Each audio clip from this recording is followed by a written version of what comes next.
Sejam todos bem-vindos a mais um estudo diário do Vem Segue. Meu nome é Vanderlei Claudiano, hoje é dia 5 de fevereiro. Na mensagem do Vem Segue de ontem eu compartilhei uma pergunta da irmã Maria Moreira Rosário. Ela perguntou se pessoas que se batizaram na igreja, mas depois se desviaram do caminho, se era necessário fazer as outras ordenanças no templo por essa pessoa.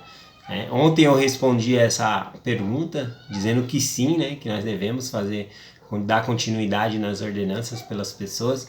E ontem, eu também conversando com o meu amigo, o Maurício Miguel, ele é conselheiro do bispo aqui na minha ala. Ele trabalhou no templo ali como oficiante vários tempos ali, bastante tempo ali dentro do templo aqui de São Paulo. E ele estava conversando comigo algumas coisas, Por exemplo, quando nós achamos um antepassado nosso e colocamos na nossa árvore genealógica, nós ficamos muito felizes por poder ir lá e fazer esse trabalho, mas nós não sabemos, não temos tantas informações, não sabemos do que ele trabalhava, não sabemos se era uma pessoa que guardava os mandamentos, então nós não sabemos, não temos todas essas informações, mas não está na nossa capacidade de julgar se uma pessoa é digna para ser batizada, fazer o batismo por ela no templo ou não. O julgamento fica por conta sempre do Senhor, como disse o presidente Nelson na mensagem que eu compartilhei ontem. Bom, por mais que nós possamos questionar a eficácia de um batismo a pessoas que não quiseram assumir um compromisso, ainda assim nós devemos fazer, e o Senhor que vai julgar depois. Tá bom? Então nós estávamos conversando sobre isso. Inclusive o batismo, ele não tira o arbítrio da pessoa a qual nós estamos sendo batizados a favor dela. Por exemplo, você faz o batismo no templo pelaquela pessoa e ela não aceita no mundo espiritual, vamos dizer, ela não aceita, mas se daqui 10 anos ela se arrepender e querer aceitar o batismo, a ordenança já foi feita. Ela só precisa aceitar aquele trabalho ali. Então nós temos essa ocasião na qual nós fazemos o batismo por antepassados, por entes queridos, e nós não sabemos se eles estão preparados do outro lado, porque certamente deve ter alguns requisitos também para que ele possa receber esse batismo a favor dele. Então eles têm que estar preparados também, têm que se arrepender, tem a parte deles também. E tem a outra ocasião também que, por exemplo, são pessoas que já aceitaram o Evangelho e estão esperando somente a ordenança, e falta nós fazermos as ordenanças no templo para aquelas pessoas que já estão aguardando. Então nós temos essas duas diferenciação aqui, podemos dizer assim. E até tem vários relatos de pessoas que quando fazem o batismo sente que aquela pessoa estava aguardando esse momento, várias experiências aí que as pessoas contam a respeito de quando vão fazer o trabalho ali no templo, selamento e outras coisas a favor de entes queridos ali, tá bom? Então, hoje a mensagem do Vem Segue eu vou compartilhar da seção 10 de Doutrina e Convênio, tá bom? A primeira versículo que eu vou compartilhar aqui é o versículo 54, diz assim, Ora, não digo isso para destruir minha igreja, mas digo isso para edificar minha igreja. Para que possamos entender esse versículo, o que o Senhor está dizendo aqui, o que ele está falando, Ele está dizendo isso para edificar a igreja, não para destruir a igreja. O que ele está falando aqui? Vamos ter que ler um pouquinho os versículos para cima aqui, para entender melhor. O versículo 47, ele diz assim, Eu disse-lhes que lhes seria concedido de acordo com a fé expressas em suas orações. Então aqui ele está falando a respeito dos profetas que escreveram o livro de Mórmon, os registros. Muitos desses profetas eles oraram pedindo ao Senhor que os registros fossem preservados, que no futuro pudesse trazer conhecimento aos lamanitas, aos povos e até mesmo aos povos que habitassem essa terra aqui, as Américas. Então, essa foi a oração deles. E aí o Senhor fala que está concedendo de acordo conforme foi expresso na oração deles por causa da fé que eles tinham.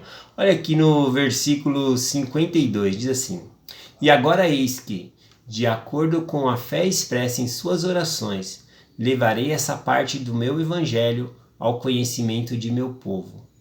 E eis que não levo para destruir aquilo que receberam, mas para edificá-lo. Né? Então aqui está a resposta lá do outro versículo que eu li. Aqui quando ele fala que ele traz à luz o livro de Mórmon, por causa da oração dos justos, por causa da oração dos profetas, ele diz: eu trago isso para conhecimento do meu povo, não para destruir o que receberam. Quando ele fala o que receberam aqui, ele está se referindo à Bíblia.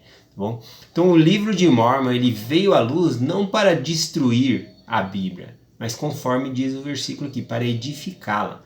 Então o livro de Mórmon ele testifica na Bíblia. O próprio livro de Mórmon ele fala de várias ocasiões em que Nefe e outros profetas usaram escrituras da Bíblia para edificar o seu povo, e isso testifica da Bíblia. Então, na Igreja de Jesus Cristo do Santo dos Últimos Dias, nós usamos tanto a Bíblia como o livro de Mórmon. Bom, para finalizar esse estudo aqui, né, agora que entendemos essa parte, eu vou ler o versículo 5 da seção 10. Esse foi o tópico principal escolhido como tema, tá bom, da semana do Vem Segue-me Agora, que fala orar sempre, né? O versículo diz assim: ora sempre, para que saiais vencedor. Sim, para que vença Satanás e escape das mãos dos servos de Satanás, a quem apoiam o trabalho dele. Então, orar sempre para que saiais vencedor. Esse é o tema principal da mensagem dessa semana. Bom, e o que nós podemos entender sobre orar sempre? Né? Será que é literalmente, né, de manhã eu começar uma oração, Pai Celestial, formalmente ali a oração, e só dizer amém, né, terminar no final do dia? Isso seria orar sempre? Será que é figurativamente que está falando sobre isso? Né? Ou será que nós devemos orar várias e várias vezes no dia, né? Quando levanta, quando vai almoçar, quando vai entrar no ônibus, quando está no trabalho? Será que é várias orações durante o dia? Acredito que não, porque a própria escritura aqui diz orai sempre, não diz orai várias vezes, né? Então não é isso. Claro que a oração formal nós devemos fazer, tá bom? Que quando nós levantamos no seio de nossa família, na hora de almoçar, agradecendo pela janta, antes de dormir, né, fazer aquela oração formal, chamar o Pai Celestial, agradecer, pedir, encerrar em nome de Jesus Cristo. Devemos sim fazer, né, essa oração formal. Mas eu acredito que quando ele diz aqui, orai sempre, que ele está falando a respeito do nosso sentimento de gratidão. Por exemplo, na nossa língua portuguesa, se eu pegar a palavra oração e colocar uma letra C na frente da palavra oração, vai ficar coração, né? Então vai ficar coração. Então a oração não é nada repetitivo, ela vem do coração. Bom, então eu marquei alguns pontos aqui para compartilhar com vocês. A oração, ela vem do coração. E a oração, ela é mais do que palavras. É o seu sentimento. Quando você começa a expressar as palavras em seu sentimento ali, aí sim é uma oração sincera, né? Porque você está colocando para fora o desejo do seu coração em suas palavras. Então a oração, ela vem do coração, né? Ela é mais sentimento do que palavras propriamente ditas. Então como que nós podemos orar sempre, já que aprendemos que a oração ela vem do coração, né? Quando nós temos esse sentimento dentro de nós. Então quando eu estou de manhã, levanto de manhã e estou com o coração cheio de agradecimento a Deus, isso é uma oração. Quando eu estou indo para o trabalho, eu vejo a natureza, né?